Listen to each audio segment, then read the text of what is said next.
इतने सारे फेलियर्स देख देख के अपनी ऑर्गेनाइजेशन को 1,000 करोड़ के पार ले गए हो आप, बट वो 1,000 करोड़ का बेसिस फेलियर्स है मेरे अकॉर्डिंग।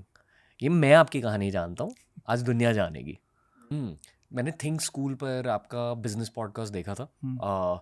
बहुत इंस्पायरिंग स्टोरी है जेन्युइनली आपकी। मतलब जैसे आप ऊपर आए हो लाइफ में, इट्स वेरी चैलेंज बेस्ड आइड से। एंड एक टर्म होता है स्टेल्थ मोड, यानी कि जो निंजास फॉलो करते हैं ना, कि एकदम छुप छुप कर ग्रो करना, वो आपने फॉलो किया लाइफ पे। आई डोंट थिंक कि आप वो शो ऑफ टाइप के एंटरप्रेन्योर हो, पर पूरे देश को आपकी कहानी जाननी चाहिए। Yes. मैं on behalf of you I will show off. So first of all, वो Think School का podcast का lot of credit has to go to Ganesh. He asked me very comfortable questions and मेरे साथ ना बहुत अजीब चीज़ हुई। हम जैसे आपने बोला एकदम स्टेल्थ मोड में कंपनी बना रहे थे चुपचाप। मेरी लाइफ का जो टैगलाइन है ना, मेरी लाइफ का टैगलाइन है, और मैं एक दिन टैटू भी बनवाऊंगा उसका, बोरिंग इज सेक्सी। मैं बस अपना सर नीचे रख के काम करना जानता हूँ। And but suddenly 10 years into our life, media got some interest in our story and revenues के साथ छाप दिया कि ये कंपनी ये कर रही है, and suddenly we were out there and everybody wanted to talk about us, and not everybody, lot of people wanted to talk about us. तब मेरे को डर लगा कि सेंसेशनलिज्म बहुत ज़्यादा हो रहा था। इसने अपना घर बेच के ये कर दिया, वो कर दिया, वो उस टाइप की स्टोरीज आ रही थी। So I thought instead of sensationalism I should come out and start talking. My team also advise me कि आप अब चुप रहना बंद करो, आप ऑल्सो बाहर निकलो, थोड़ा अपनी स्टोरी खुद बताओ, otherwise it was becoming too filmy and life is not that filmy. वो ज़्यादा ही फिल्मी बन रही थी। तो फिर मैंने आके बात करनी शुरू करी। आपने 10 साल के लिए मेहनत करी, स्टेल्थ मोड में काम किया, साइलेंटली चुपचाप काम किया।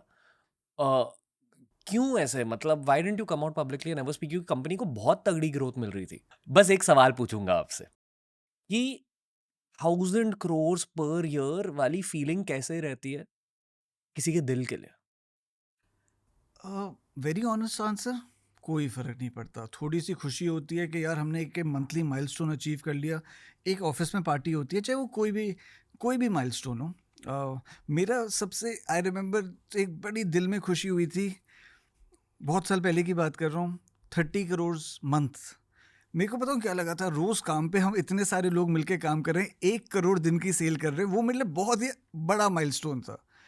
So maybe in my mind that 30 crores, which is loosely 360 crores, was a bigger milestone than 500 crores also, because वो एक फील थी उसमें ना, एक वो था जज्बा कि 1 करोड़ दिन का कर रहे हैं यार। यूट्यूबर्स के लिए 1 मिलियन सब्स होते हैं। May be 1 billion subs, exactly right. तो वो उसकी खुशी अलग थी। बट हम गोल जो अचीव करते हैं एज अ टीम अचीव करते हैं। मेरे दिमाग में कोई कन्फ्यूजन नहीं है कि टीम मिलके कर रही है, टीम अचीव करती है, सेलिब्रेट करते हैं, थोड़ी तालियां मारते हैं, थोड़ा वीबा का स्लोगन करते हैं, और अगले दिन back to normal. There is, मतलब मैं आपको ऑनेस्ट टू गॉड बोल रहा हूँ, there is no baggage at all कि कल हम God willing, God continues to be kind, हम और बड़े होंगे, but that is not the driver. I mean next is normal. आपकी एज क्या है अब? 43 ऑलमोस्ट 44, बट या 43। ओके। और ये कंपनी आपने क्रिएट की थी एट 33? हाँ जी, 10 ना, या 10 साल हो चुके हैं। 10.5 या। मैं एज की बातें इसलिए कर रहा हूँ क्योंकि ये एक बहुत कॉमन टॉपिक बन चुका है आजकल, कि स्पेशली जेनजीज, बट ऑनेस्टली मेरी जनरेशन में मिलेनियल्स बहुत एज प्रेशर डालते हैं खुद पे। राइट। बट जितने भी सुपरस्टार एंटरप्रेन्योर्स मिले हैं मुझसे, उन सारों ने ना अर्ली 30s मिड 30s में शुरुआत करी थी अपने बिजनेसेस की, राइट और फिर जाके इतने फाड़ू बिजनेसेस बने। राइट। एज के बारे में क्या सीखा आपने? सो मेरा ना एक फिलॉसफी है, एंड जो भी यंग बंदा ये देख रहे हैं,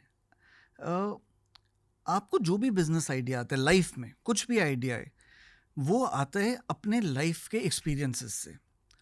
जैसे मैं इससे पहले फेल रेस्टोरेंटिया था। रेस्टोरेंट के बिजनेस ने फेल होते होते मेरे को 2 आइडियाज़ दे दिए, कि एक बिजनेस लेसन दे दिया और एक कि सॉसेस की कमी है। What I am trying to say is कि एक हिंदी का वर्ड होता है तजुर्बा। जितने आप लाइफ में तजुर्बे बढ़ाओगे उतने आपको। एक 17 साल के विराज को या एक 17 साल के रणवीर को जो आइडिया अच्छा लगता था, maybe at 5 years old हमें लगे यार वो आइडिया ठीक नहीं है. So sometimes instead of jumping into an entrepreneurial idea, अपने लाइफ के तजुर्बे बढ़ाओ. जितने तजुर्बे बढ़ेंगे उतने आपको आइडियाज और आएंगे और उतने आइडिया ज़्यादा feasible होंगे. एंड आई लव यंग बंदों की एनर्जी आज की डेट में. मतलब I am amazed. But at the same time I अर्ज कि थोड़े से जूते घिस लो यार, थोड़ी सी मेहनत कर लो, थोड़ा सा. बिकॉज एक सेक्सी इंस्टाग्राम पेज बनाना बहुत आसान है, but business is not about making a sexy Instagram page. Business is about execution. तो थोड़ा सा तजुर्बा ले आओ, आइडियाज ले लो, 4 फ्रेंड्स से बात करो, 2 मेंटर्स से बात करो, उसके बाद आगे बढ़ के उसे करो. तो लाइफ में थोड़े से एक्सपीरियंस की ज़रूरत होती है. I did not know about this thing कि जो 30+ वाले उनके ज़्यादा किक एस बिजनेसेस बनते हैं.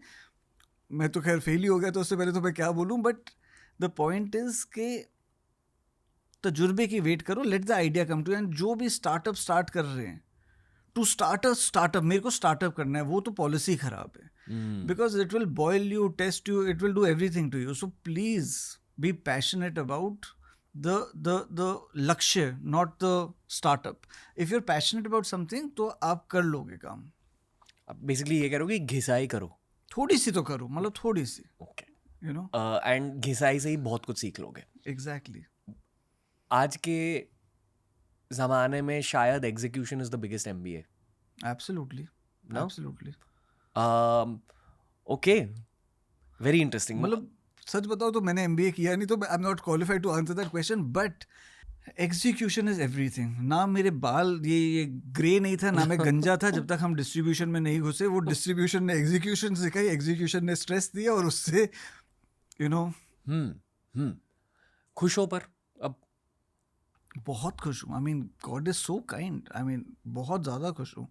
The gratitude I have in my heart, I mean बहुत ज़्यादा खुश हूँ. क्यों नहीं होऊंगा, बनता भी है होना. So yes, I failed in a few things. Yes, some things bad happened.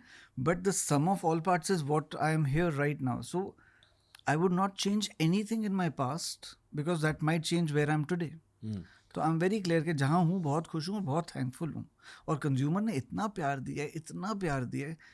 मतलब कौन सी कंपनी, आप अपना भी घर का फ्रिज खोलो, किसी कोई भी, हर कंपनी चाहती है हमारे कंज्यूमर के फ्रिज में एक प्रोडक्ट पहुँच जाए. वीबा के minimum 2 if not more होंगे. So more consumers of ours, it is a shocking thing, more consumers of ours buy 2 Viva products and 1. So खुश कैसे नहीं होगा, blessed हूँ.